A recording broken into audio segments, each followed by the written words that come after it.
This is on Amazon Kindle,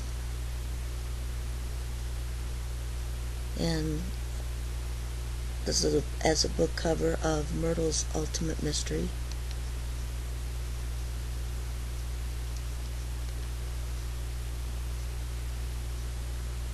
There's the title page.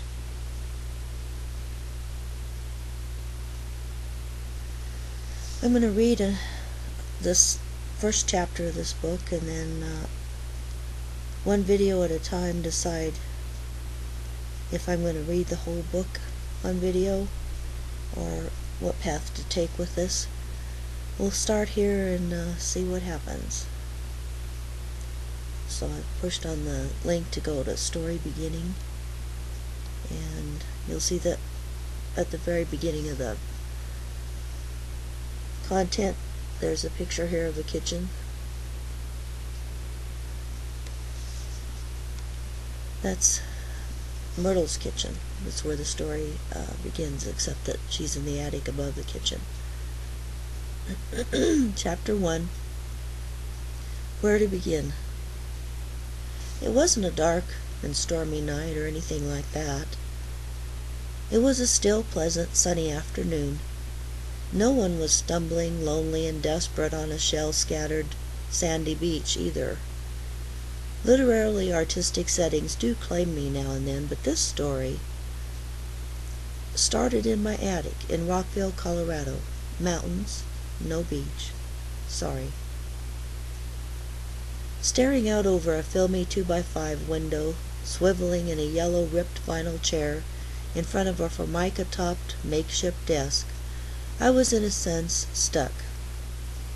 The desk was decorated by varied notepads and pens, a mauve touch-tone phone, and a black antique Franklin PC 8000.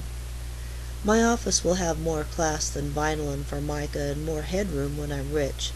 I do have taste, but it's subdued into make-do right now, at which I'm an expert. It's a necessary hobby. But before we get into the story, let me introduce myself. Bear with me at least to the end of this chapter, when the fast-action turbo drive kicks in. Patience pays off, trust me. You don't want to head off into the ozone until you've strengthened your character. My name is Myrtle Drinkwater. Not really a private investigator, I'm a parapsychologist who happened to get involved in a few murders. Doesn't look like this mess is going to end any time soon. Well, I'm not exactly involved, it depends on what you mean by that. But since I decided to write a mystery series several months ago, murders keep happening at my feet. Not literally in front of my toes, but close enough. Too close. At 5 foot 10 inches and 55 years old, my feet and rear have spread a bit from when I was younger. I'm basically thin, though, somewhat of a nervous type. My hair's thick, curly without a perm. Obviously, the author is not the character. My hair is thick, curly, without a perm, shoulder length and gray. I don't color it, don't have time. Besides, in this line of work, it doesn't hurt to give the image of a wise old crone. Not ugly by any means, I'm more or less attractive, not that it matters since this isn't romance. It's a good thing it isn't.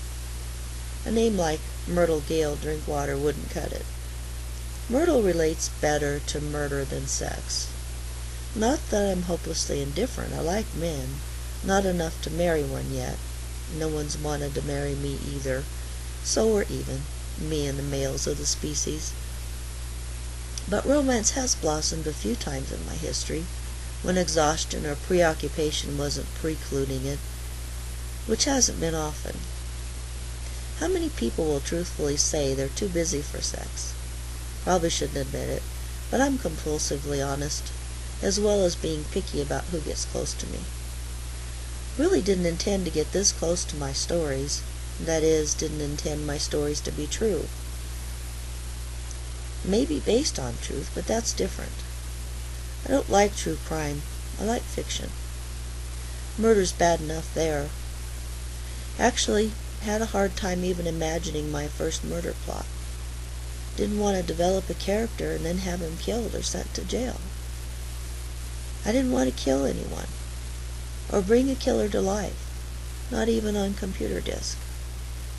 That's probably what did it, that difficulty getting the first plot moving. You could say we're responsible for all these murders. It's an uncomfortable position. I'm sort of a witch, you know, though one who keeps a low profile because she doesn't like to put her money where her mouth is. My brand of witchcraft, not depending on crutches like dehydrated bat's eyeballs, is delicate. It tends to abandon me to powerlessness when performance is commanded. Maybe that's a good stopping point for now.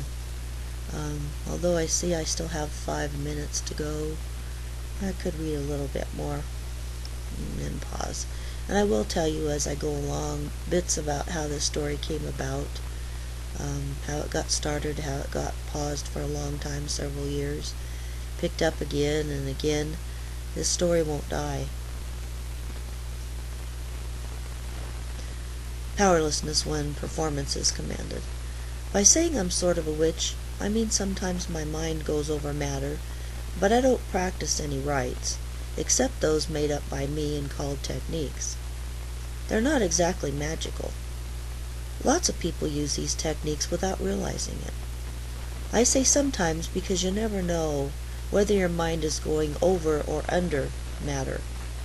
Under is what's called wishful thinking. You never know for sure when I'm accurately psychic either. Insecurity and self-doubt are killers. Plenty of both have taken up residence in my psyche. Well, now my repertoire has opened the floodgates to plenty of all three: insecurity, self-doubt, and killers. It would appear my life could use a good house cleaning. If all that isn't bad enough, doubting my ability, not being able to come up with a plot for my first mystery, and having multiple murders following at my feet. Long before all that started, before the thought had crossed my mind about writing mysteries, the stranger-than-fiction stage for my destiny was set. In Portland in '85, a couple PIs hired me as a psychic to work with them on the Sand Creek killings. Been haunted by the experience off and on since. Let's pause here. I need to see how I'm doing on going over limits of megabytes and time. This is really an interesting story. Believe me, trust me. Okay, I think I'll pause there and then pick this up again later. We're still in Chapter 1 of Myrtle's Ultimate Mystery, and here's what the text looks like on the Kindle.